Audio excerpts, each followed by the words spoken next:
fields. Yung haba naman po nito ay 1.5 football fields. Volume 483 semi-trailers. At yung volume po nito, kalakihan po, 483 semi-trailers. Trailer, you know, right? Very big truck, right? Kaya yung isang truck po, di ba, napakalaki po nito. Maybe you can imagine how big it is. Marahil naiisip nyo na po kung gaano ito kalaki. Yeah. Anyway, ginawa ni Noe ang daong kasama ang kanyang mga anak, sina Sem, Ham, Japheth. Yeah. Unit, ano ang saloobin ng mga tao noong panahong iyon? Ano ang saloobin ng mga tao? Right? Noah's family, right, makes the ark, right? In the picture, right? Yeah. But what's the attitude of the people? Pero ano po yung naging pag-uugali ng mga tao? They don't help, right? Sila po They don't hindi sila help. tumutulong. Yeah, they left hand Noah, right? Pinagtatawanan po nila si Noe. Yeah, hindi sila nakinig sa salita ng Diyos. The Bible said, si Noe na tagapangaral ng katuwiran. Ibig sabihin, Noah preached the word of God to them. Ibig sabihin, pinangaral ni Noe sa kanilang salita ng Diyos. God will judge this world by water. Hahatulan ng Diyos yung mundong ito sa magitan ng tubig. We have to make the ark to be saved. Kailangan natin gumawa ng daong upang maligtas. So people didn't listen. Ngunit, yung mga tao po ay hindi nakinig. They ignored the word of God. Kanilang sinawalang bahala yung salita ng Diyos. Yeah. Pagkatapos, John chapter 7 verse 9, ay dalawa lalaki at babae pumasok sa daong kasama ni Noe ayon sa iniutos ng Diyos kay Noe. Tanging ang pamilya ni Noe ang nakasakay. Dalawang pares bawat uri ng lahat ng hayop ay nakasakay din. Pagkatapos, isinara ng Diyos ang pinto ng daong. May tanong ako, madaling tanong. Who closed the door? Sino po yung nagsara ng pinto? Who closed the door? Sino yung nagsara ng pintuan? Madaling tanong, right? Sino? Diyos, right? Yeah. Madaling tanong, you give answer. Madaling tanong po kaya sumagot po kayo. Yeah. Hindi Noe, right? It has a great meaning. Meron po itong malaking kahulugan. God closed mean nobody can open the door. Yung Diyos yung nagsara, ibig sabihin walang sino man yung makapagbubukas. Nobody can open the door. You know, someday God will close the door of salvation. Alam niyo po, balang araw, isasara ng Diyos yung pintuan ng kaligtasan. We learned yesterday why we have this Bible seminar. Di ba kagabi, napag-aral natin kung bakit tayo merong ganitong Bible seminar? To get the salvation, right? Upang makuha yung kaligtasan po, di ba? God wants all men to be saved. Nais ng Diyos ng lahat ng tao maligtas. God gives the chance of salvation to all the people. Ibinigay ng Diyos yung pagkakataon sa lahat ng tao na maligtas. But when God's time comes, God will close the door of salvation. Pero kapag dumating yung kapanahunan ng Diyos, isasara niya po yung pintuan ng kaligtasan. Tomorrow we will learn someday Jesus will come again. Bukas po pag-aaralan natin na balang araw muling darating si Jesus. When Jesus come again, no more chance of salvation. Kapag muling dumating si Jesus, wala na pong pagkakataon pa upang maligtas. That's why don't lose the chance. Kaya nga po, huwag ninyong sayangin yung pagkakataon. Today it looks already some people absent who attend yesterday. Ngayon po, mukha pong yung mga dumalo kagabi ay hindi na po nakadalo ngayon. Because Satan diligently hinder. Dahil si Satanas po, masikap siyang humahad lang. Yeah. Anyway, God closed the door. Gayun pa man, ang Diyos yung nagsara ng pinto. Sa huli, nagsimula ng umulan at lumakas ng paunti-unti. Sinabi ng Biblia, Genesis chapter 7, 11, and 12. Basahin po natin ng sabay-sabay. Sa ika-6 taon ng buhay ni Noe, sa ika-17 araw ng ikalawang buwan ng araw na iyon, umapaw ang lahat ng bukal mula sa malaking kalaliman at ang mga bintana ng langit ay nabuksan. Umulan sa ibabaw ng lupa sa loob ng 40 araw at 40 gabi. Umulan sa ibabaw ng lupa sa loob ng 40 araw at 40 gabi. Hindi isang araw, right? We can expect what will happen, right? Kaya pwede nating asahan kung ano po yung nangyari. Sometimes we experience, right? If there is a heavy rain, one day heavy rain, we experience flood. Minsan naranasan natin na kapag mayroong isang araw na malakas na pag-ulan, maraming lugar yung binabaha. Yeah. Hindi isang araw, kundi 40 araw at 40 gabi. Without ceasing, continue. Nang right? walang tigil, ito'y patuloy. Yeah.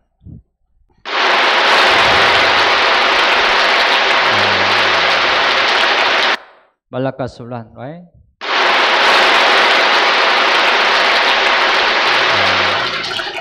People came to Noah. Noe, tulungan mo kami. Pakiusap, tulungan mo kami, buksan mo ang pinto para sa amin. Yeah. Subalit, huli na ang lahat. Tama?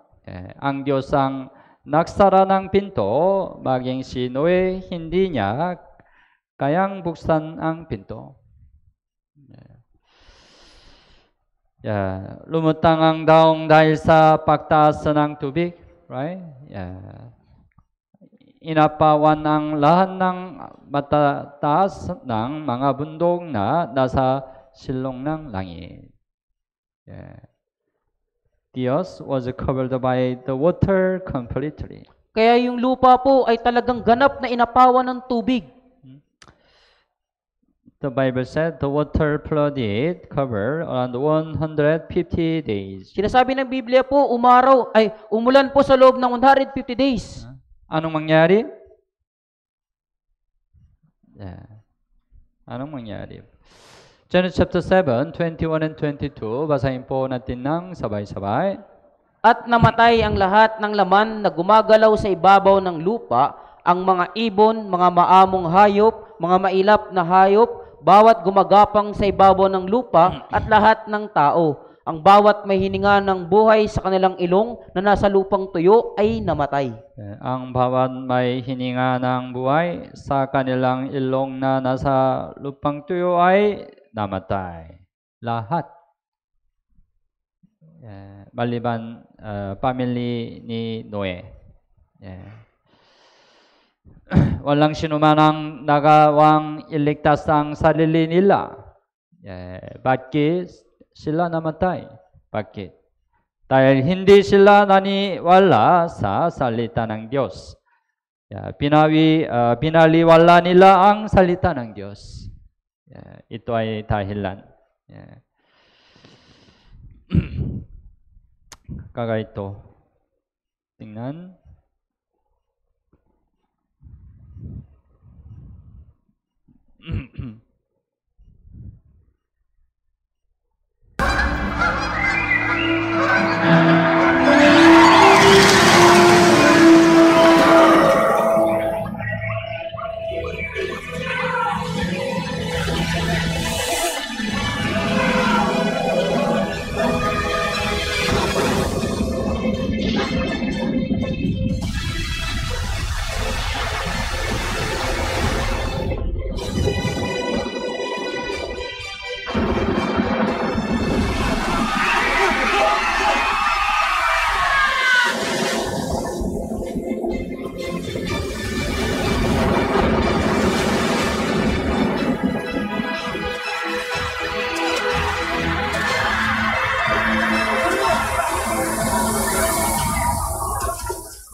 lahat, right? Lahat, patay.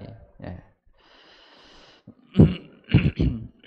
Yeah, and then pagkatapos verse 4, chapter 8 verse 4, also basahin po natin ng sabay-sabay.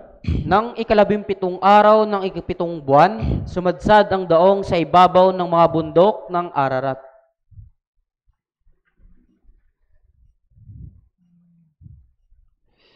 Yeah, bundok. Yeah. Ng mga bundok ng Ararat. You remember the name of the mountain. Tandaan niyo po yung pangalan ng bundok na ito. Yeah, bundok ng Ararat. Yeah. Yeah, maybe you can have a question about Noah's flood. Marahil magkaroon kayo ng mga katanungan tungkol sa baha ni Noe. Mayroon bang anumang katibayan para sa baha? Anong ebidensya? May evidence of fossil, ang fossil ito ay nagpapakita pa rin ng mga bakas ng isda na tumatama sa puntot nito, right? Yeah. Ang mga buhay na isda ay inilibing ng buhay at naging mga fossil.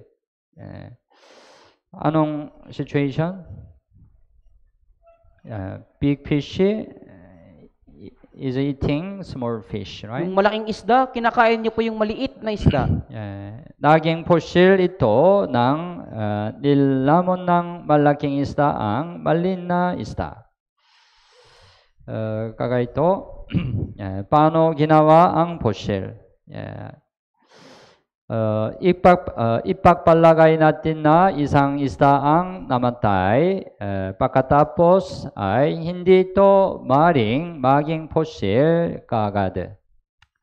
Dahil ito ay nasisira at maaaring kainin ng ibang isda. Tama? Upang maging isang fossil, ang isang hayop ay dapat mabutan ng maraming dami ng putik bago ito mamatay. Kaya ito.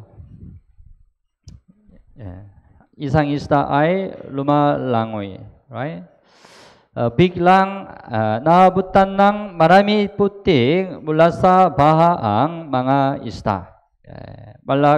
Malaking dami lamang ng putik mula sa malaking baha ang makagawa ng fossil ng hayop.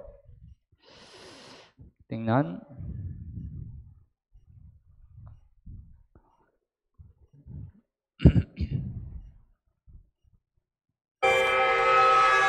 그런데 이 화석을 보자. 보통 물고기는 죽으면 바로 부패되는데 이 화석들은 살았을 적 모습 그대로다. 먹이를 잡아먹다가 당한 녀석도 있다.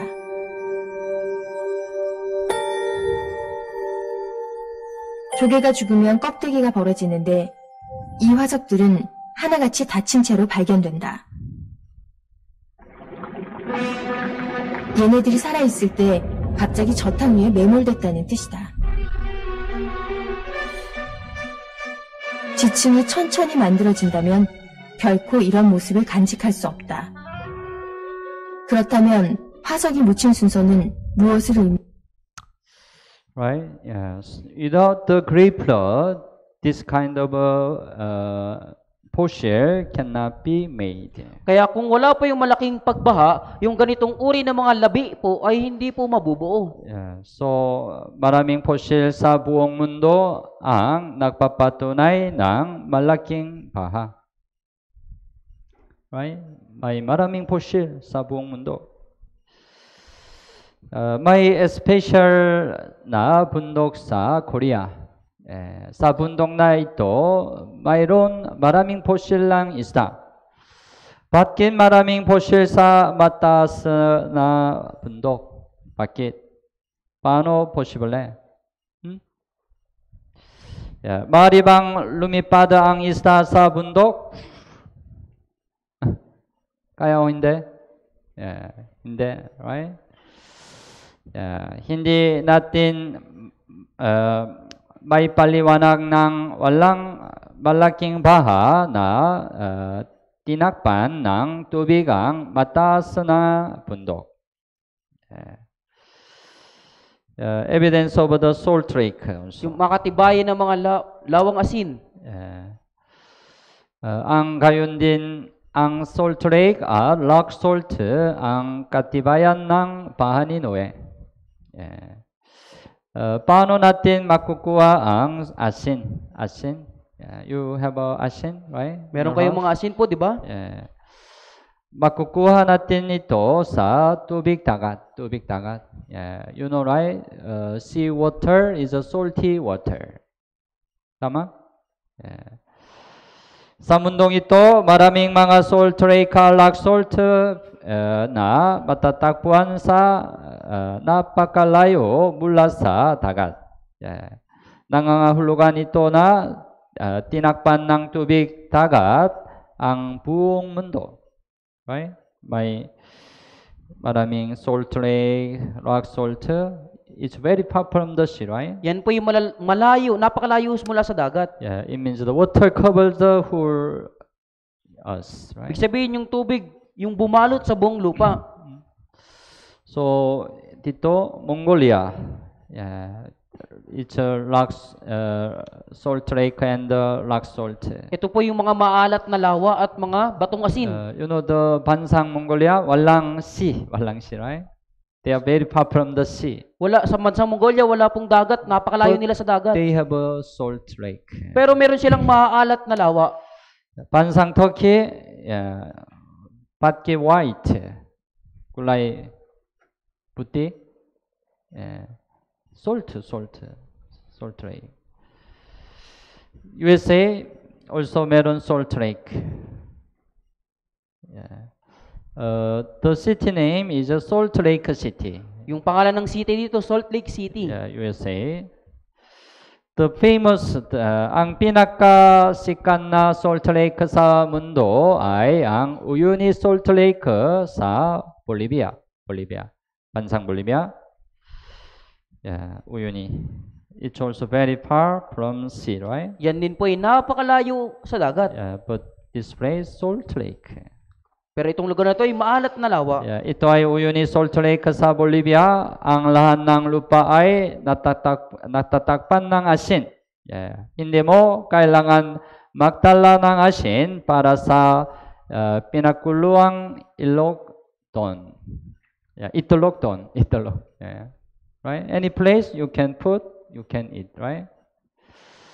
Ang lugar na ito ay talagang malayo sa karagatan at ito rin ay 3,400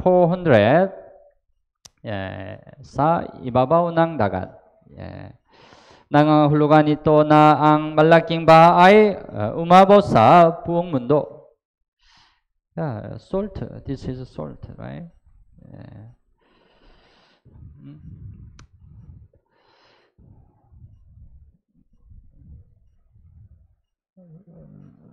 Let me show you salt lake.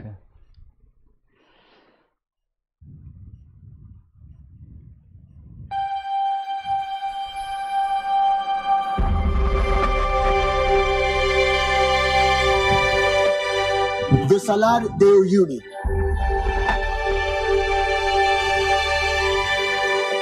Nothing but salt for 4,500 square miles. It is so bright out here that you have to wear sunglasses and be covered from head to toe at all times. We are in Bolivia, near the crest of the Andes, at the largest salt flat in the world. It looks like a snow-covered wonderland.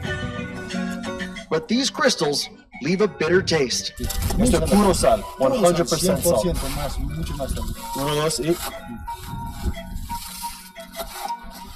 That's salty. Add some water to this setting and watch heaven meet earth. But beneath this surface is a major moneymaker. lithium. The metal element that powers our batteries, electric cars, and phones, so much of our lives today. And Bolivia, one of the poorest countries in South America, hopes it will revolutionize its economy by becoming the Saudi Arabia of lithium. But we'll get to that in a moment. These reflecting pools have made the Salar an international tourist destination. The reason why this spot in particular is so popular, just take a look down. It's wet down here. You've got some puddles, and you can clearly see your reflection. It makes for a great photo. Yeah. There are a lot of salt, right? At maraming koral sa isla sa loob ng Uyuni Lake. May isla.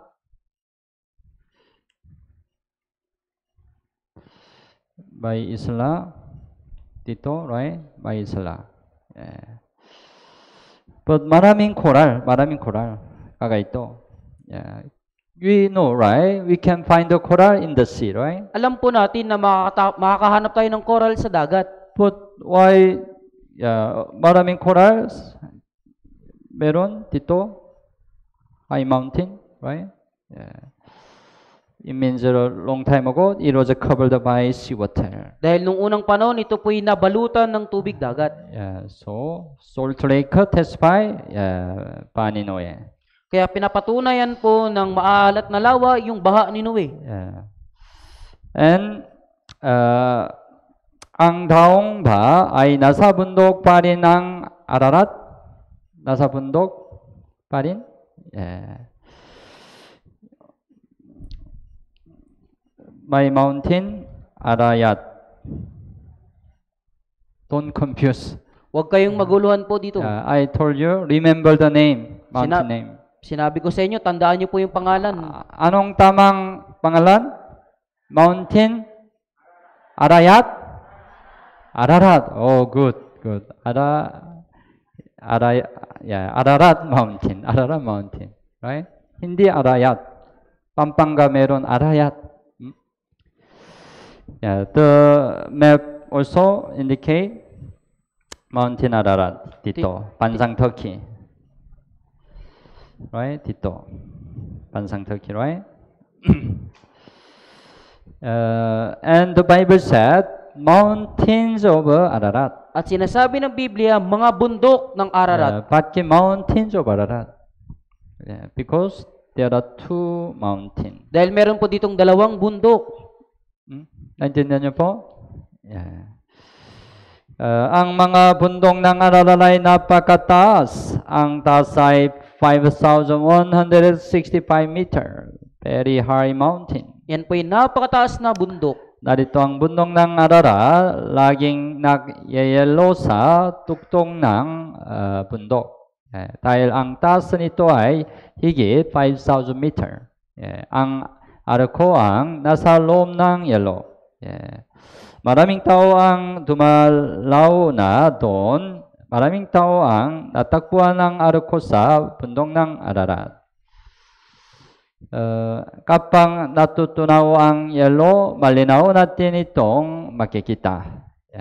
Ang Arko ay naroon pa rin sa bundok ng Ararat. Kaya ito.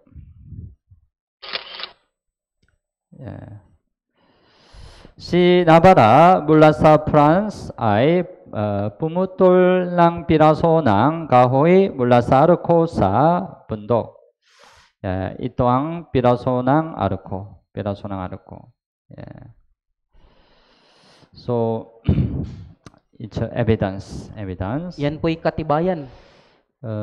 Especially our time, Hong Kong evangelist enter inside the Noah's Ark. Lalong-lalo na sa panahon po natin, yung mga Hong Kong evangelists, pumasok sila sa looban po ng Noah's Ark. They enter inside. Nakapasok po sila sa looban. And they took a picture inside. At kumuha sila ng mga litratos sa loob. And they announced to the people. At inanunsyo nila ito sa mga tao. Okay, tingnan.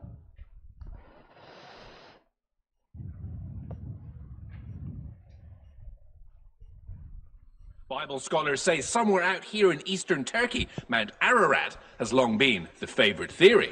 Now, a group of Turkish scientists and NOAA fans, evangelical Christians from Hong Kong, claim they found chunks of his eponymous ark. Wooden chambers still intact, up here 2.5 miles above sea level. For Good Morning America, Nick Watt, ABC News, London. Yeah. You see the other side, and let's go. Experts are skeptical to the claims by a Chinese exploration team that they've discovered the resting place of Noah's Ark in Turkey. The Noah's Ark International Ministries found the wood beams and planks in the frozen glacier caves of Mount Ararat, the place the Bible says the Ark came to rest. They say carbon-14 dating proves the wood is from nearly 5,000 years before Christ. But one scientist who had worked with the Chinese team 2 years ago says the evidence is far from conclusive and suspects the Kurdish guides duped the exploration team. Most of the experts we talked with say they are withholding final judgment until they can examine the data. In New York, Lauren Green, Fox News. Oh. Sorry. Wala?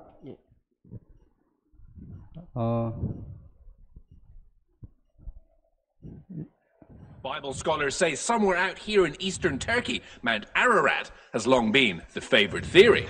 Now, a group of Turkish scientists and NOAA fans, evangelical Christians from Hong Kong, claim they found chunks of his eponymous ark. Wooden chambers still intact, up here 2.5 miles above sea level. For Good Morning America, Nick Watt, ABC News, London.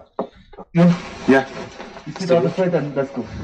Experts are skeptical to the claims by a Chinese exploration team that they've discovered the resting place of Noah's Ark in Turkey. The Noah's Ark International Ministries found the wood beams and planks in the frozen glacier caves of Mount Ararat, the place the Bible says the Ark came to rest. They say carbon-14 dating proves the wood is from nearly 5,000 years before Christ. But one scientist who had worked with the Chinese team 2 years ago says the evidence is far from conclusive and suspects the Kurdish guides duped the exploration team. Most of the experts we talked with say they are withholding final judgment until they can examine the data. In New York, Lauren Green, Fox News. Yeah, it's real evidence, right? Ito ay tunay na katibayan po, di ba? Yeah. So we need to learn the lessons from Noah's flood. Kaya kailangan nating matuto ng aral mula sa baha ni Noe. Yeah. Ang Biblia ay totoo at ang Diyos ay buhay kung ang baha ni Noe ay totoo. Yeah. At tiyak mayroon paghukom sa kasalanan. Ano ang kasalanan? Sinabi ng Biblia, Lucas chapter 17, 27 and 27, 26 and 27, basahin po natin ng sabay-sabay. At kung paano ang nangyari sa mga araw ni Noe, ay gayon din naman ang mangyayari sa mga araw ng anak ng tao. Sila'y kumakain at umiinom, nag-aasawa at sila'y pinag-aasawa, hanggang sa araw na pumasok sa daong si Noe at dumating ang baha at nilipol silang lahat.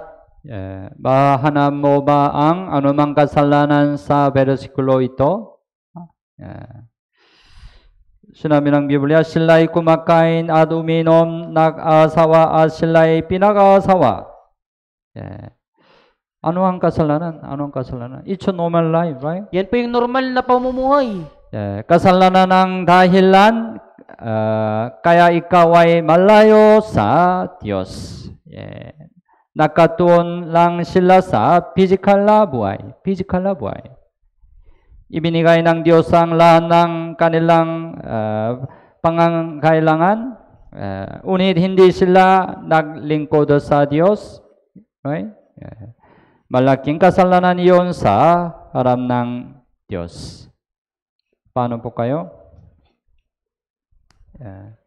How much do you give your interest to God? Gaano nyo lubos na binibigyang interes ang Diyos? How much do you serve God? Gaano nyo talaga lubos na pinaglilingkuran ng Diyos? It can be great sin before God, right? Ito po ay malaking kasalanan sa harapan ng Diyos. At mayroong paghukom sa apoy sa huling panahon. Sinabi ng Biblia, 2 Peter chapter 3, 6 and 7, also basahin po natin ng sabay-sabay. Na sa pamamagitan din ito, ang daigdig noon ay inapawa ng tubig at nagunaw. Ngunit sa pamamagitan ng gayunding salita, ang kasulukuyang langit at lupa ay iningatan para sa apoy na inilalaan sa araw ng paghukom at sa paglipol sa masasamang tao. Noong panahon ni Noe, ang daigdig ay hinatulan sa pamamagitan ng baha. Sa huling panahon, ang mundo ay hahatulan sa pamamagitan ng apoy. Mayroong paghukom sa apoy sa huling araw. Ito ay higit na nakakatakot at seryosong paghukom kumpara sa panahon ni Noe. So we can believe there is a fire judgment if the water judgment is true. Kaya maaari tayong maniwala na totoo yung paghukom sa apoy sapagkat nangyari din po yung paghukom sa tubig. At si Jesus lamang ang tanging daan ng buhay, kagaya ng daong ni Noe. Only Noah's family were saved, right? Tanging pamilya lamang po ni Noe yung naligtas.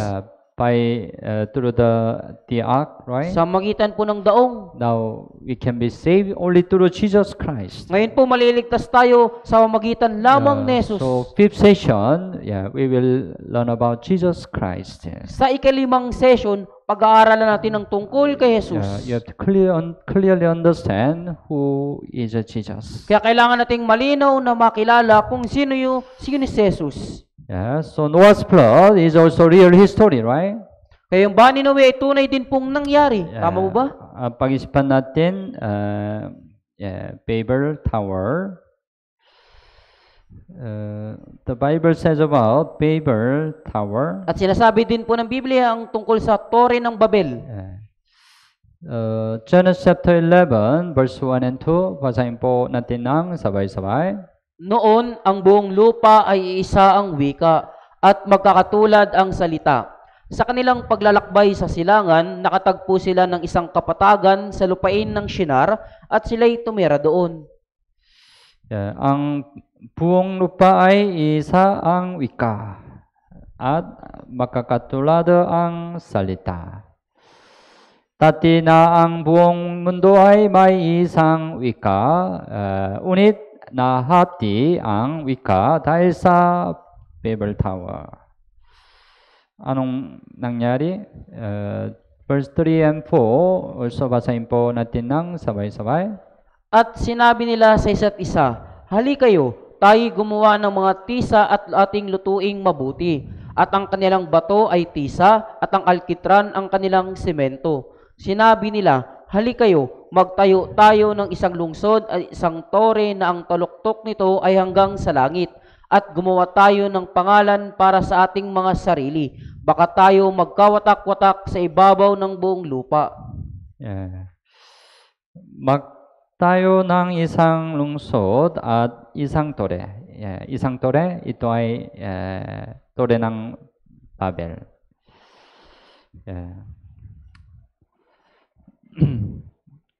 Ang tore ng Babel ay itinayo ni Nimrod. Nimrod na siyang nagsimulang maging makapangyarihan sa lupa. Ang simula ng kanyang kaharian ay ang Babel, right? That's why it became Babel Tower. Kaya ito po ay naging tore ng Babel. It is located in Shinar. Matatagpuan ito sa Shinar. But laban sila sa Diyos dahil sa pangmamataas. So, ikinala sila ng Diyos. Paano ikinala sila ng Diyos? Sinabi ng Biblia, verse 7 and 8. Also, basahin po natin ng sabay-sabay.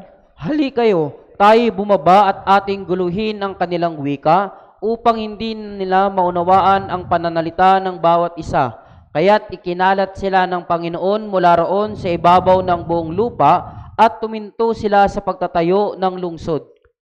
Dati, iniutos ng Diyos na ang tao ay mamuhay sa pamamagitan ng pagkakala sa buong mundo. Ngunit, hindi sila sumunod sa Diyos. Nagtipon sila at itinayo ang tore. Kaya't, pinanggala sila ng Diyos sa buong mundo sa pamamagitan ng hati ng kanilang wika. Hindi sila makaintindihan dahil makaiba sila ng wika. Suddenly, the language was confused, right? Kaya bigla na lang, nagulo yung wika. That's why they cannot help each other. Kaya hindi nila magawang magtulungan. Kagaya ito, this situation. Ganitong pangyayari po. I'm Korean.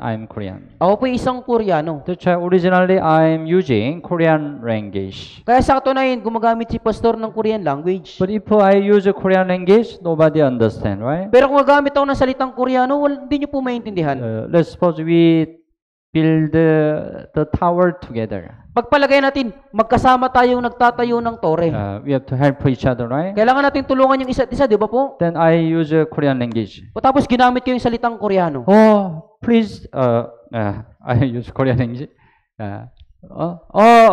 망치 좀 갖고 와. 망치 좀 갖고 오라니까. 망치. You don't understand? 망치 좀 갖고 와. My heart is broken. Yung puso ko po nasasaktan. Nobody understand, right? Dahil walang nakakaintindi po, di ba? That's why I will not help together. Kaya ayoko nang tumulong. I cannot build the tower. Hindi na natin may tatayo yung tore. This situation happened, right? Yung ganitong pangyayari po, ang nangyari. I use Korean language. 망치 좀 갖고 와. Please bring hammer. Ibig sabihin, dalhin mo sa akin, pakiusap yung martilyo. Hammer. But nobody understand, right? Pero walang nakaintindi po, di ba? Even though it's a simple word. Kahit na ito'y simpleng salita. Alam natin na maraming wika sa mundo. Tapos ba? Ang Pilipinas ay mayroon ding maraming uri ng wika. Some came from Bisaya. Ang ilan ay nagmula sa Visayas.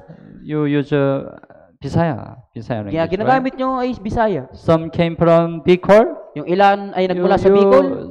You use Bicol language, right? Some use Ilocano. Some use anyway, maraming uri ng wika, right? It testifies Babel Tower. Nagpapatunay ito ng tore ng Babel.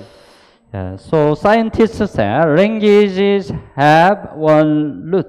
Kaya sinasabi ng mga scientists na yung wika ay mayroon na isa lamang ugat, pinagmulan.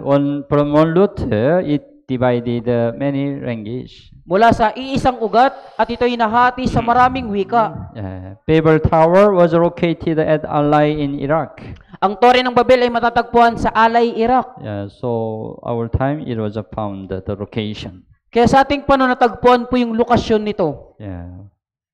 It's a real history, right? Ito po ay tunay na nangyari kasaysayan po, di ba?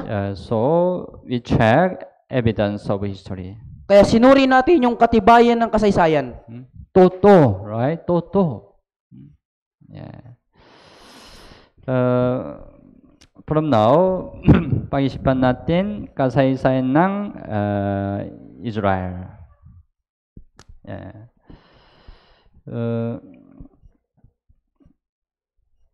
And tomorrow we will think about sign of the end of age. At bukas pag-iisipan natin yung mga tanda ng katapusan ng panahon. Then we can understand the fulfillment of the prophecy. Kung gayon, mauunawaan natin ang katuparan ng propesiya. Originally, man cannot have a prophecy, right? Sa katunayan, yung tao hindi siya pwedeng magpropesiya. Tama po ba? Even we cannot prophesy what will be the tomorrow weather, right? Maging yung klima bukas, hindi natin kayang sabihin. Tama po ba? We cannot. Hindi po natin magagawa. Only God can do prophecy, right? Tanging Diyos lang yung makakagawa ng propesiya. So if we check the Bible, all the prophecy in the Bible was fulfilled. Kaya kung titingnan natin yung Biblia, ang lahat ng propesiya sa Biblia ay natupad. So to understand fulfillment of the prophecy, we need to learn about history of Israel. Kaya upang maintindihan yung katuparan ng propesiya, pag-aralan natin yung kasaysayan ng Israel. At first, God chose Israel. Una po, pinili ng Diyos ang Israel. So we need to think about choosing of Israel. Kaya kailangan natin pag-isipan yung pagpili sa Israel. Why God chose Israel? Bakit ba pinili ng Diyos ang Israel? The first important reason to testify God. Yung unang pinakamalagang bagay ay upang magpatotoo sa Diyos. Sinabi ng Biblia, Isaiah 43 verse 10, basahin po natin ng sabay-sabay. Kayo'y aking mga saksi, sabi ng Panginoon, at aking lingkod na aking pinili upang inyong malaman at manampalataya kayo sa akin, at inyong maunawaan na ako nga, walang Diyos na inanyuan na una sa akin o magkakaroon man pagkatapos ko. Kayo'y aking mga saksi. Ang Israel ang mga saksi ng Diyos. Maybe you heard about saksi ni Jehovah. Marahil narinig niyo na po yung saksi ni Jehovah. Saksi ni Jehovah, right? Sometimes women, usually women, right, visit your house, right? Minsan may dalawang babae po, kadalasan pumupunta sa inyong bahay. You have experience, right? Naranasan niyo po ba? And then they insist that they are Jehovah's Witness. At pinipilit po nilang sila ay saksi ni Jehovah. But according to the Bible, right, they cannot be the real Jehovah's Witness. Pero ayon sa Biblia po, hindi sila maaaring maging tunay na saksi. Only Israel can be the Jehovah's Witness. Tanging Israel lamang po yung maaaring maging saksi ni Jehovah. Makikilala natin na maniniwala tayo sa Diyos ng malinaw sa pamamagitan ng Israel. That's why God chose one of the fewest people in the world. Kaya nga po pinili ng Diyos yung pinakakaunti sa buong mundo. To understand, look at this picture. Upang maunawaan po, tingnan natin yung larawang ito. Ang taong ito ay mananalo ng sumo sa bansang Japan. At ito ay maliit na bata. Right? May tanong ako, sino ang mananalo kapag naglaban ang babarisa? Sino ang mananalo? Sino ang mananalo? Madaling tanong. Sino? Sino? Anong sagot? Malaki. Tama, sumo, right? Usually sumo athlete in Japan, their weight reaches 300 kilogram. Sa kadalasan po yung sumo athlete po, ang timbang nito ay 300 kilo. Very, malaki, right? Napakalaki po nito. Siyempre, ang sumo ang mananalo. They fight, right? Kaya maglalaban po sila. Subalit kung ihagis ng maliit na bata ang sumo, kung gayon ang ano ang maisip ninyo sa bata? Maisip ninyo na may special na bagay sa bata. Tama po ba? Kagaya nito ang Israel ay kagaya ng maliit na bata at ang sumo ay kagaya ng malalakas na bansa. Ibig sabihin, Israel, small bata. And sumo athlete, strong country. Naintindihan niyo po?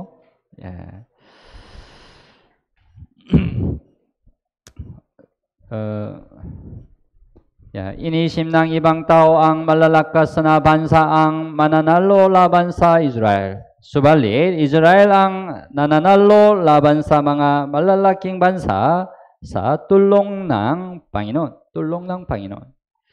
At naisip nila na buhay nga ang Diyos. Dahil ang kapangyarihan ng Diyos ay kumikilos sa pamamagitan ng maliit na bansang Israel. Naintindihan niyo po? Why God chose small Israel? Kung bakit pinili ng Diyos ang maliit na Israel? So, Israel, kagaya ito. Tingnan.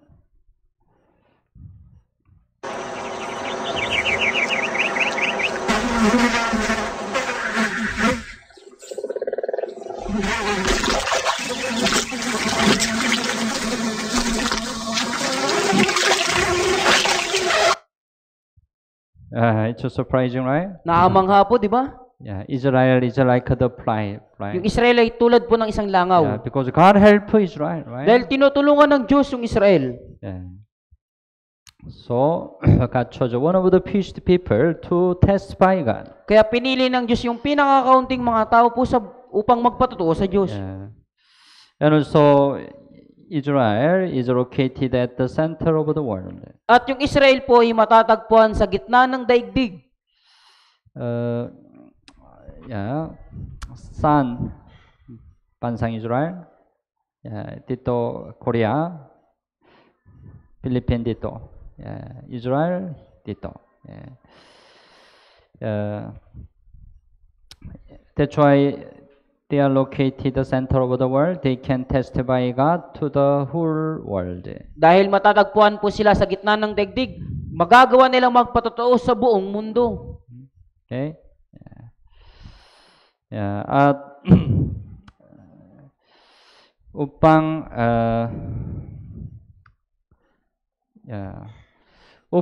itala ang Biblia. Ang Biblia ay isinulat ang mga Israelita. At upang dumating si Jesus sa pamamagitan ng Israel. Si Jesus ay naparito sa sanlibutan sa pamamagitan ng Israel. 2,000 years ago, right? 2,000 taon na po yung nakalipas. Yeah, upang maging halimbawa sa mga hentil. Yeah. Makakakuha tayo ng aral sa pamamagitan ng kasaysayan ng Israel. Yeah. Kung pag-aralan mo ang session na ito, malalaman mo kung bakit halimbawa sa mga Israelita sa mga hentil. Hentil, except Israel, all other country are hentil. Maliban po sa Israel, ang lahat ng mga bansa po ay tinatawag na hintil. Ako ay hentil, ikaw din hentil. Yeah. So, Israel is an example. Kayong Israel po sila ay halimbawa. Yeah. May isang bata, ayaw kumain. That's why mother show the halimbawa.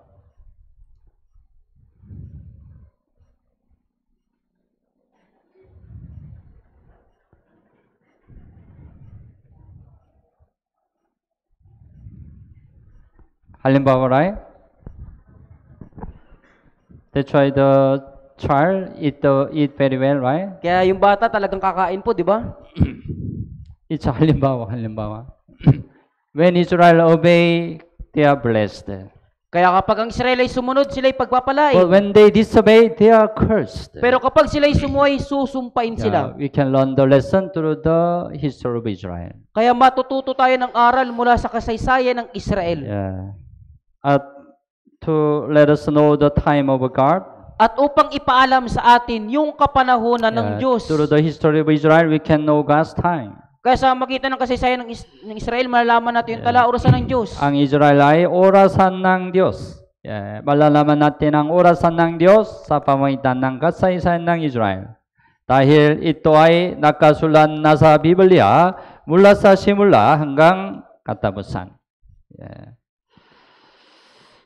Kaya kailangan mong malaman ang kasaysayan ng Israel kahit hindi mo alam ang kasaysayan ng sarili mong bansa.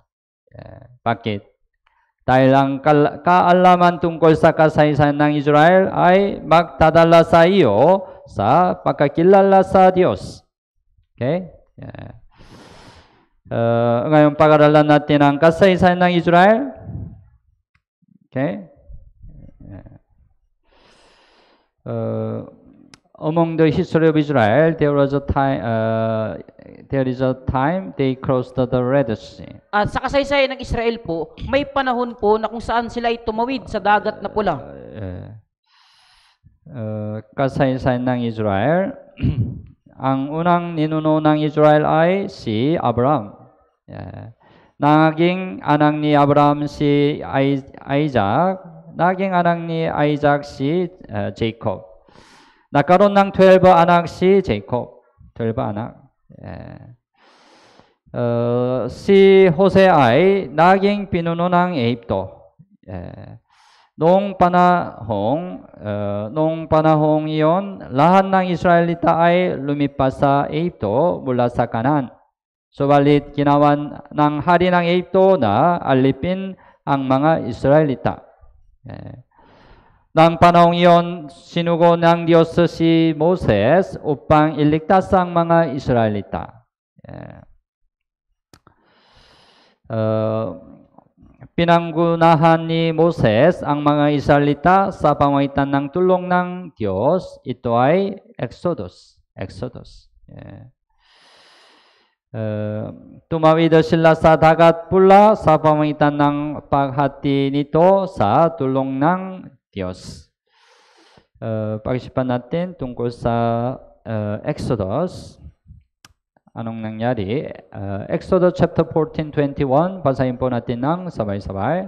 Pagkatapos, iniunat ni Moises ang kanyang kamay sa ibabaw ng dagat at pinaghiwalay ng Panginoon ang dagat sa pamamagitan ng isang malakas na hangin mula sa silangan sa buong magdamag. At ang dagat ay ginawang tuyong lupa at ang tubig ay nahawi. Nang makatakas ang mga Israelita mula sa Ehipto, nakatakbo sila ng pulang dagat at hinabol sila ng hari ng Ehipto. Noong panahong iyon, tinulungan sila ng Diyos na tumawid sa pulang dagat. Kaya ito,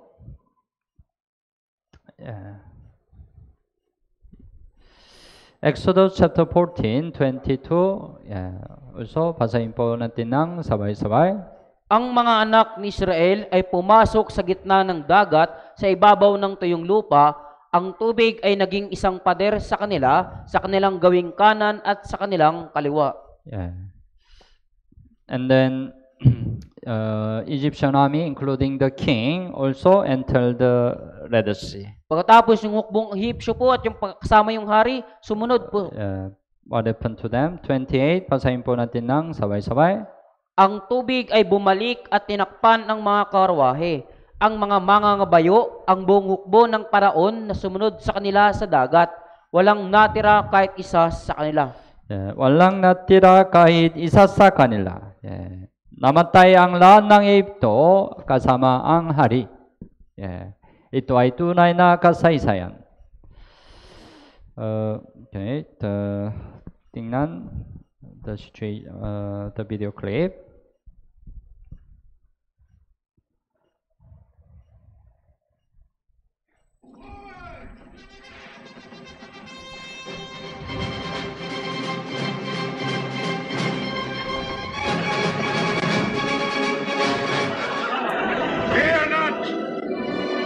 Stand still and see the salvation of the Lord.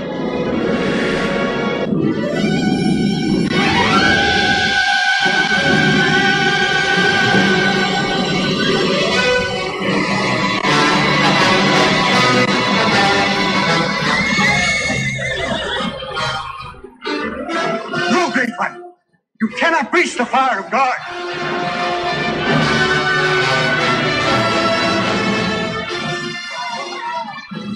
The Lord of hosts will do battle for us. Behold his mighty hand.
shall withstand the power of God.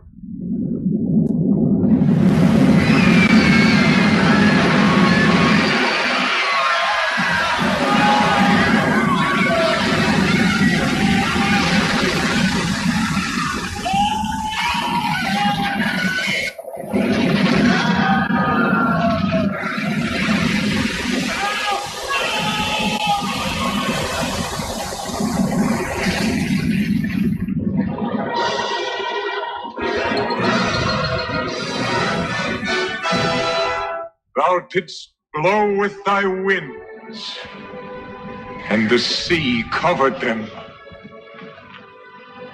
Who is like unto thee, O Lord? From everlasting to everlasting, thou art God. Yeah. If it's a real history, there will be evidence, right? Kung ito po ay tunay na nangyari, tiyak na mayroong katibayan, di ba po? Let's check. Kaya suriin po natin. Yeah, Israel crossed the Red Sea in this route. Kaya yung Israel ay tumawid sa dagat na ito, sa rutang ito. Yeah, they crossed this route. Tumawid sila sa rutang ito. Yeah. They stay here for a while before cross the Red Sea. Sila ay namalagi dito ng sandali bago sila tumawid. It's a very big place. Yan po ay malaking lugar. Yeah. Dito, right? Yeah. But we found there is the underwater land bridge. Pero alam niyo po, natagpuan po na mayroong pong underwater land bridge. Right? This place different from other place, right? Kaya po yung lugar na ito ay iba po doon sa kanyang dalawang gilid. Yeah, other place very deep ocean, right? Kaya yung sa gilid po nito ay malalim po. If Israel needed to cross this route, very difficult to cross, right? Kung ang Israel po itatawid sa rutang ito, napakahirap pong tawirin. But God led them this route, right? Pero pinatnubayan sila ng Diyos sa rutang ito. Yeah, not deep ocean, right? Hindi po sa malalim na karagatan. Yeah. The other side, yeah, the deep 1,600 meter deep. Yung kabilang panig ng kabilang banda po, ang lalim po nito 1,600 meters. Yeah, very deep ocean, right? Napakalalim na dagat po. Yeah. So, God led the Israelites to cross the Red Sea in this route. Kaya pinangunahan ng Diyos ang Israel na tumawid po sa pamagitan ng rutang ito. But at that time, Egyptian army, right, as we see the movie clip, they also entered the Red Sea. Pero sa panahon ito, gaya ng nakita natin sa video clip po, sumunod din po yung mga Ehipsyo. But the water completely covered them, right? Pero ganap po silang binalutan ng tubig. Yeah, then the whole Egyptian army, including king, died, right? Pagkatapos ang lahat ng mga hukbo ng Ehipsyo, maging yung hari po ay namatay. That's our time, scientists searched under the sea. Kaya sa panahon natin, yung mga scientists po, siniyasat nila yung ilalim ng dagat. Yeah, sa ating panahon, ang mga kulang ng chariot ay natagpuan sa pulang dagat. Yeah. Ang mga ito ay napanatili sa pamamagitan ng pabalot ng coral. Kaga ito. Yeah. So human rib cage, arm and hand preserved in the coral. Kaya yung mga buto po at ng kamay ng tao po ay napreserba doon po sa mga corals. Yeah. And also the chariot wheel, it is the chariot wheel of the Egyptian army. Ito po yung gulong ng karwahe ng Ehipsyo. In the museum, right? Same chariot wheel. They were found under the water. Sila ay natagpuan sa ilalim ng dagat. Yeah. Right? My chariot wheel. So, tingnan video clip.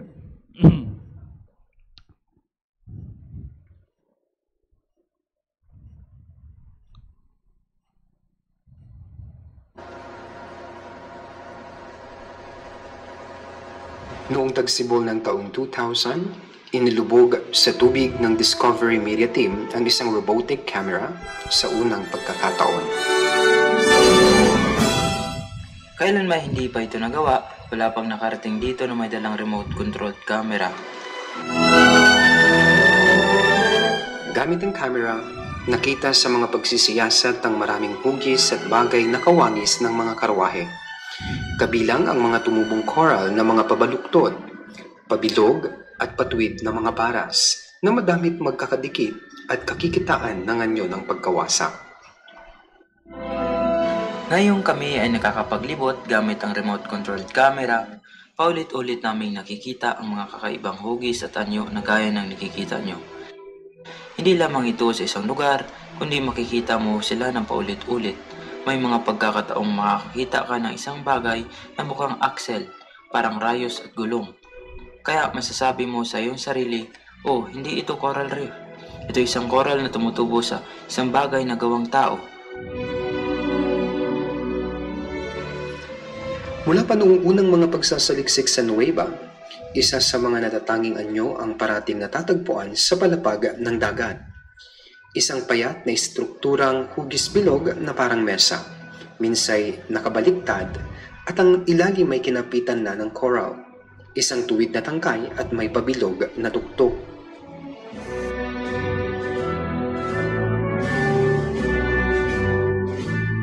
Tuwid o 90 degrees ang pagkakatayo nito sa pagitan ng isang bagay na mukhang axle at gulong.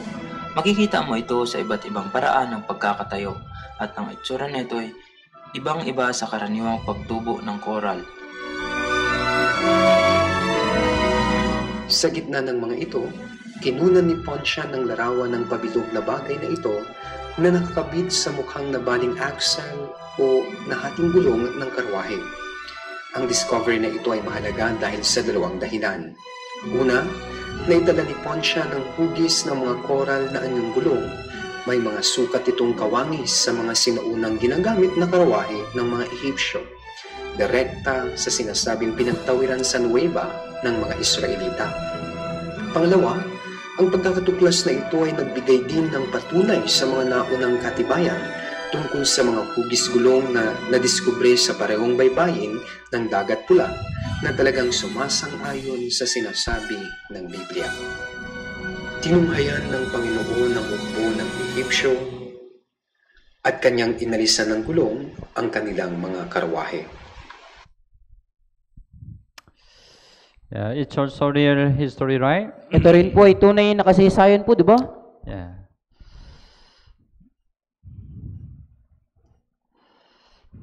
Yeah. After then, they finally enter to Canaan. At pagkatapos nito, sa wakas nakapasok sila sa Kanaan. Yeah. Sila ay nakipagkasundo sa Diyos bago sila pumasok sa lupain ng Canaan. Ano ang kasunduan? Very simple covenant, right? Yeah. Ang pagpapala kung inyong diringin ang mga utos ng Panginoon. Ang sumpa kung hindi ninyo diringin ang mga utos ng Panginoon. Yeah. We learn, right, why God chose Israel? Pinag-aralan po natin, di ba, kung bakit pinili ng Diyos ang Israel? They are example. Sila'y halimbawa. Their history can apply to us. Yung kanilang kasaysayan ay pwedeng i-apply sa atin. Yeah. After they made the covenant, finally they enter the Canaan. Pagkatapos nila makagawa ng tipan, sa wakas nakapasok sila sa Kanaan. Pumasok sila sa Kanaan at iyon ay panahon ng hukom ng hanggang 350 taon. At nagbigay ang Diyos ng hari dahil humingi sila ng hari sa Diyos.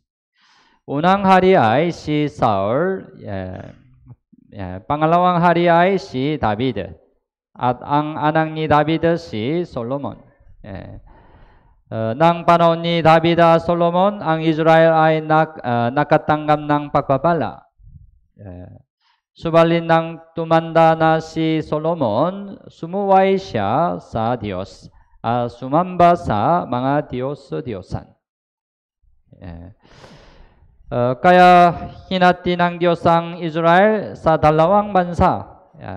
Ang Hil라가 Israel at Timog Juda. Subalit, nagpatuloy sila ng pagsuway sa Diyos. Kaya ang Hil라gang Israel ay winasang ng Assyria ng BC 722. ang Timog Juda ay winasak din ng Babylon ng BC 586. Ang tipan ng Diyos ay nagkaroon ng katuparan kagaya nito. They were completely destroyed. At talagang sila ay ganap na winasak. So, pag-isipan natin tungkol sa tribulation of Israel. Kaya pag-isipan natin yung kapigatian ng Israel. They were destroyed by Babylon, right? Sila ay winasak ng Babylonia. Pagkatapos nito, sila ay sinakop ng malalakas na bansa. Sila ay nasakop ng Babylon, Persia, Greece, at Roma. Nang panahon ng Roma, si Jesus ay pumarito sa sanlibutan. Subalit ipinako Israelita si Jesus sa krus. Bakit tinanggihan nila si Jesus? Bakit nila tinanggihan si Jesus? Hindi nila kilala ang Kristo sa Biblia.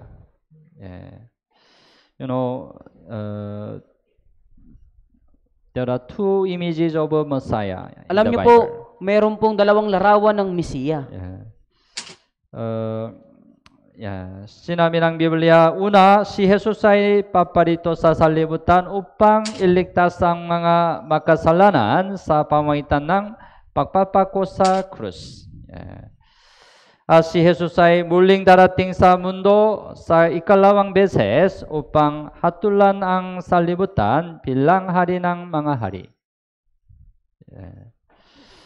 Mali ang pagkakakilala nila sa Mesiyas. Israel just waited second coming of Messiah. Ang hinihintay lang po ng Israel yung ikalawang darating na Mesiyas. That's why they misunderstood first coming of Messiah. Kaya nagkaroon sila ng maling pagkaintindi sa unang dumating na Mesiyas. Hindi nila kilala ang Kristo sa Biblia.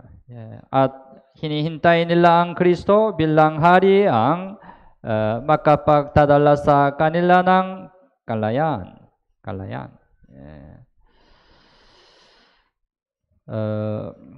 Inaasahan nila ang Kristo na maliligtas sa kanilang physical na problema. Sila ay interesado lamang sa physical na bagay.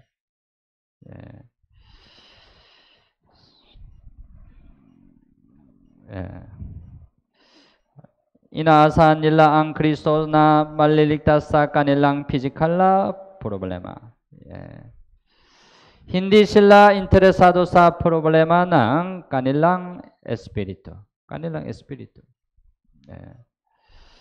Nowadays, right? Many people go to church. Sa panahon po natin, di ba, karamihan sa mga tao nagpupunta ng church. Many people believe in Jesus. Maraming tao ang naniniwala kay Jesus. What's the purpose? Ano po yung layunin, dahilan? They just expect physical blessing. Ang inaasahan lang nila ay physical na pagpapala. Exactly same like Israelite. At eksaktong katulad po sa mga Israelita. They don't have interest for their spirit. Wala silang interest para sa kanilang espiritu. What's your eternal destiny? Ano po ang inyong wala hanggang patutunguhan? You are sinner, right? Kayo ay makasalanan. Sinner will go to eternal hell. Ang makasalanan ay mapupunta sa walang hanggang impyerno. You have to think about your spiritual problem. Kailangan mong pag-isipan ng iyong espiritual na problema.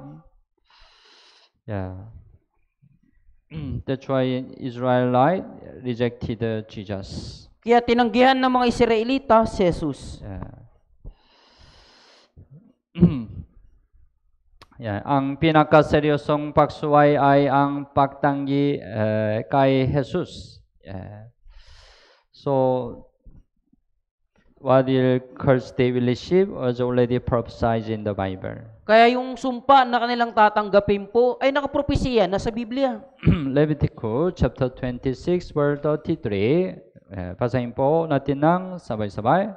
Kayo'y aking ikakalat sa mga bansa at pagbubunutan ko kayo ng tabak sa hulihan ninyo, at ang inyong lupain ay magiging isang ilang, at ang inyong mga lungsod ay basurahan.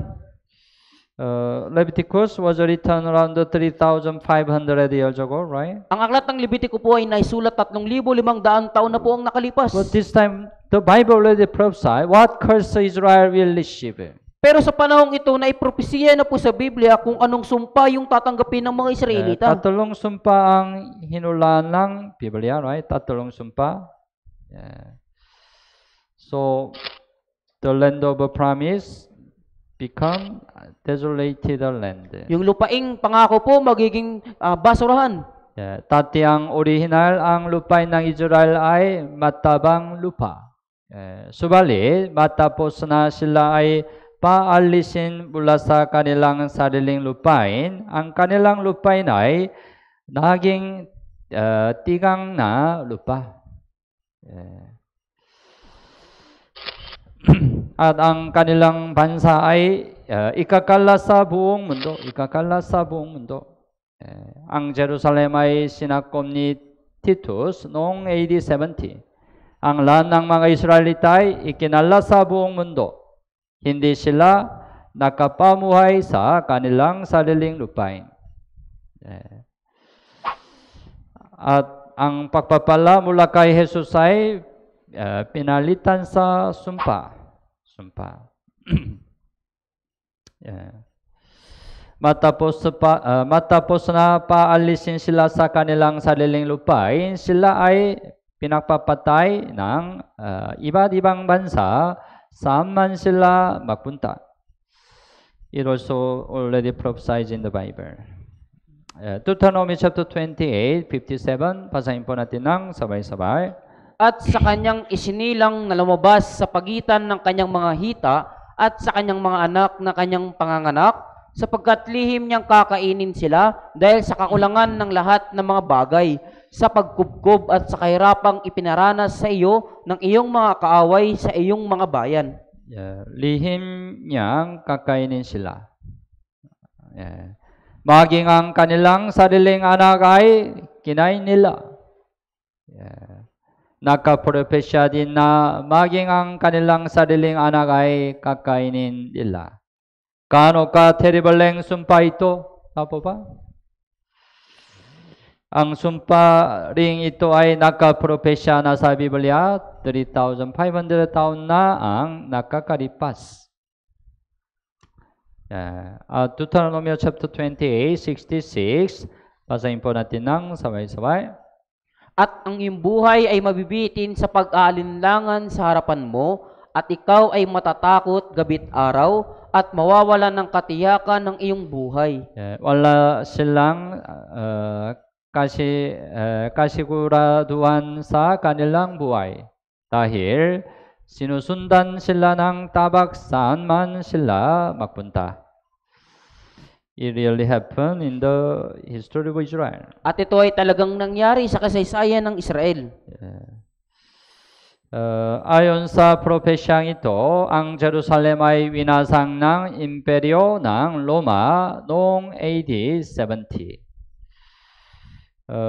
This is a Jerusalem war. Ito po yung pader ng Jerusalem. AD 70,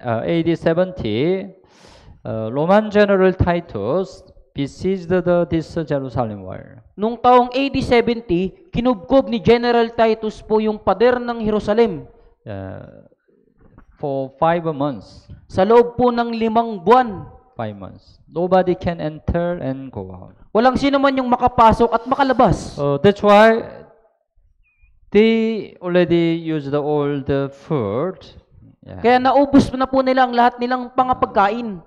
They couldn't find any more food. Hindi na sila makahanap pa ng ibang pagkain. Some people lost their mind. Kaya parang nabaliw po yung ibang mga tao. Because they are so hungry. Dahil sila gutom na gutom. That's why it really happened. They ate their children. At talagang nangyari po, kinain nila yung kanilang mga anak. It really happened. Ito ay talagang nangyari po. Ayon sa propesyang ito. So if we go to Italy, Italy Roma, there is a triumphal arch of Titus. Kaya kung pupunta tayo sa Italy, Rome, makikita po natin doon yung triumphal arch ni Titus. Yeah, it was built around 2,000 years ago. Ito po ay naitayo, mahigit 2,000 taon na yung nakalipas. Beside of this wall, there are this picture. Sa gilid po ng mga pader na ito, may ganitong larawan. Yeah, Roman General Titus destroyed the temple of God. Kaya winasak ni General Titus yung templo ng Diyos. Yeah, it's real history. Ito ay tunay na nangyari po. Right? Yeah, ang kasaysayan ng kapihatian ng Israel. Yeah, so as we learn, AD 70, 1.1 million killed by Titus. Then they are scattered to all over the world. Yeah, AD 135, also 580,000 killed by Roman Emperor Hadrian. At 180,000 po yung pinatay ng Roman Emperor na si Hadrian. Yeah. During Crusade War, also 1 million slaughtered. At sa panahon ng Crusade War, mahigit 1 million po yung pinatay. Yeah, wherever they go, they were killed, right? Kaya saan man sila nagpupunta, pinapatay po sila. Yeah. When there is a pest disease in Europe, 1 million were killed. Nung nagkaroon ng salot po sa Europa, 1 million po yung napatay. Yeah, 400,000 killed during the war between Russia and Poland. At 400,000 mga tao po yung namatay sa pagitan po ng Russia at Poland, digmaan. Especially during Second World War, 6 million killed by Nazis. Lalo na nung ikalawang digmaang pandaigdig, 6 na milyon po yung pinatay ng mga Nazis. Ang taong ito ay si Hitler. Pinatay niya ang 6 na milyong Hudyo. 6 na milyon. Do you know what's the population of Cavite province? Alam niyo po ba kung ilan yung populasyon, kung ano yung populasyon ng probinsya ng Cavite? Maraming tao sa Cavite province, right? Cavite province population 430,000. Yung populasyon ng Cavite po ay mahigit 430,000. More than Cavite population of Cavite province were killed, right? Higit pa po sa populasyon ng Cavite po yung pinagpapatay. Yeah, it's really surprising. Ito ay talagang nakakagulat po. Jewish people were executed to death. Yung mga Hudyo po ay pinagpapatay po hanggang pinagbinitin po. Yeah, sila ay hinubaran. Yeah. Ito ay bunton ng mga bangkay. Yeah, mahigit 400,000 mga Hudyo ang namatay dahil sa medical eksperimento. Yeah, it's a living body of a Jew, right? Yan po ay buhay na katawan ng Hudyo. Right? They use the living body of a Jew. Ginagamit nila yung buhay na katawan ng mga Hudyo. Even they use the young woman, right? Maging yung mga bata po, babae, ginagamit nila. Yeah, it's a living body of a Jew. Yan buhay na katawan ng isang Hudyo. That's the reason why Germany, right? Their the medical technology was so developed. Yan po yung dahilan kung bakit yung medical po ng yung science po ng medical sa Germany ay develop. Yeah, the reason, right? They use the living body of a Jew. Dahil ginagamit po nila yung buhay na katawan ng mga Hudyo. Yeah, it's real history. Talagang tunay na nangyari po ito. Yeah. Bulldozer is pushing the dead bodies like ito this. po yung mga bulldozer, pinagtutulak yung mga patayin. Yeah, it's a real history. Tingnan.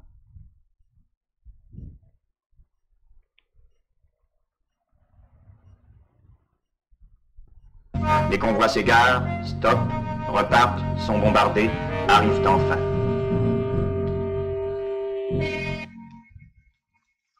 Pour les autres, on trie tout de suite.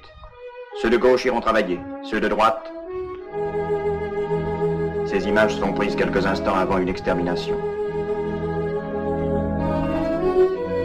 On commande les boîtes de gaz cyclone. Quand les crématoires sont insuffisants, on dresse des bûchers.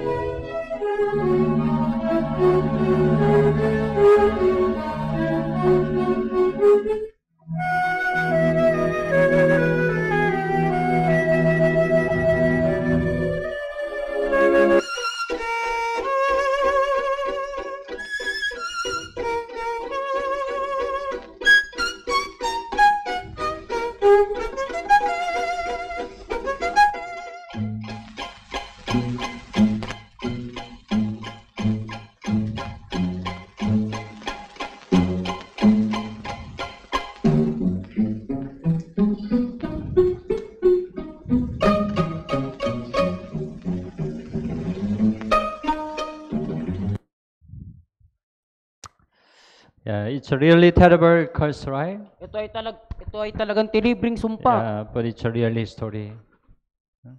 Yeah. It was a fulfillment of the prophecy. Ito po yung katuparan ng propesiya. Yeah, ang aral mula sa pakiram ng Israel. Yeah. Sinabi ni Jesus ang salitang ito. Luka chapter 23:31, basahin po natin ng sabay-sabay. Sapagkat kung ginagawa nila ang mga bagay na ito kapag ang punong kahoy ay sariwa, anong mangyayari kapag ito ay tuyo? Yeah. Ano ang ibig sabihin ng sariwang puno? Sariwang puno? Yeah. Ang sariwang puno ay ang mga pinili mga Israelita. Yeah. At ang tuyong taon mga hentil. Yeah. Tayo ay mga hentil, right? Yeah. Alin ang mas mapoy, sariwang kahoy o tuyong kahoy? Alin ang mas mapoy? Alin? Yeah. Siyempre, tuyong kahoy ay mas mapoy. Tama po ba? Yeah. Tayong lahat ay tulad ng tuyong kahoy. Tuyong kahoy. Yeah. Kung ang piniling bayan, Israel ay hinatulan ng ganon, paano naman sa mga hentil? Yeah. Ang mga hentil ay makakaranas ng mas mabigat ng hatol. Yeah. Ang kapihatian ng Israel ay anino ng imperono. Yeah. May parusa sa walang hanggang imperono ang mga hentil kapag hindi naunawan o nakilala ng tama si Jesus. Ang mga Israelita ang bayang pinili, nagpabasa sila ng Biblia at masipag na sumusunod sa kautusan.